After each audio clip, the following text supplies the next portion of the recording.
गायत्रीज home गार्डनमध्ये आपणा सर्वांचे स्वागत आहे. लाईक मी, शेअर मी अँड सबस्क्राईब मी, हे तर मी तुम्हाला म्हणणारच आहे. पण या पलीकडेही माझे म्हणणे आहे, वेळेचा उपयोग करा, ऑर्गॅनिक भाजीपाला खा, स्वस्त आणि निरोगी राहा, पैशाची बचत करा.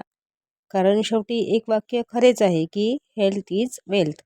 आणि आजच्या या धकाधकीच्या जीवनात नेमके हेल्थकडेच लक्ष राहत नाही.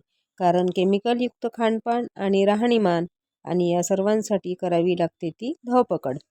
या सर्वापलीकडे ही काही गोष्टी आपण जीवनात सुरू केल्या तर त्या आवश्यक नाही तर सहज करता येतात.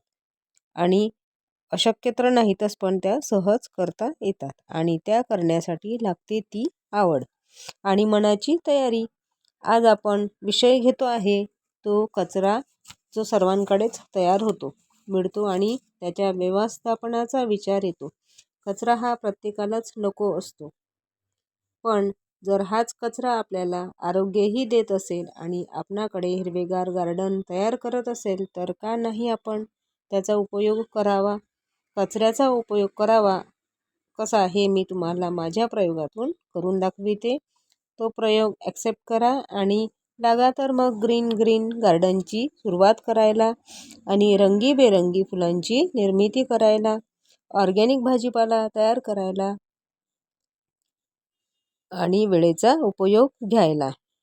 हे बघा, रोजच कचरा प्लास्टिक पिशवीत, रोजचा जो कचरा असतो तो प्लास्टिक पिशवीत जमा करा, त्याला उन्हामध्ये ठेवा. ओला आणि वाळलेला कचरा, पालापाचोळा, कागद, रद्दी, माती, व्हेजिटेबल्सचे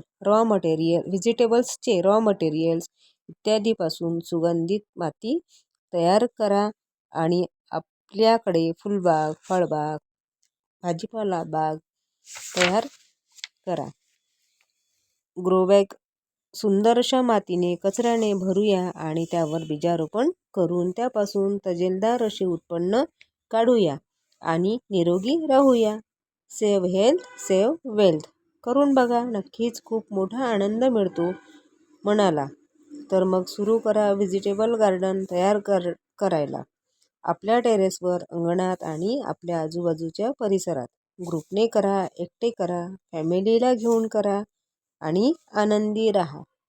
अशा प्रकारे आपण जर कचऱ्याचे व्यवस्थापन आपल्याकडे सुनियोजित पद्धतीने केले तर आपल्याकडे छानशी व्हेजिटेबल गार्डन तयार होते. खूप काही लागत नाही यासाठी.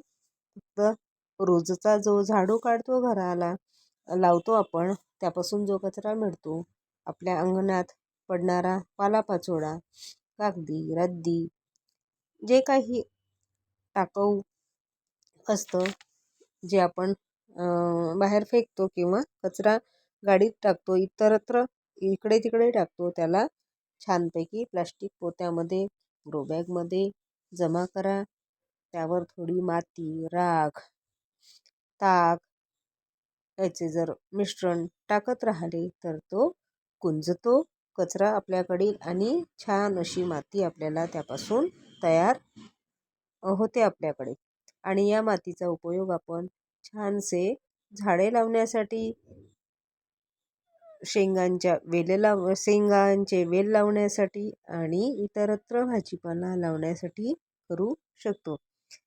तसेच एक दोन जर फ्रुट्सचे झाडं लावलेत, म्हणजे मोठ्या झाडांपैकी आपल्या अंगणात, तर पालापाचोळा आपल्याला खूप जास्त प्रमाणात मिळत राहतो. अशा प्रकारे ग्रीन गार्डन तयार करा. ग्रुपने करा, एकट्याने करा, फॅमिलीला घेऊन करा, आनंदी राहा आणि भाजीपाल्याचा, आपल्या टेरेसवर निघालेल्या भाजीपाल्याचा उपयोग करा, जो ऑर्गॅनिक असतो आणि एकदम शुद्ध राहतो. चला तर मग सबस्क्राईब मी, शेअर मी and like me my videos. Thank you for watching.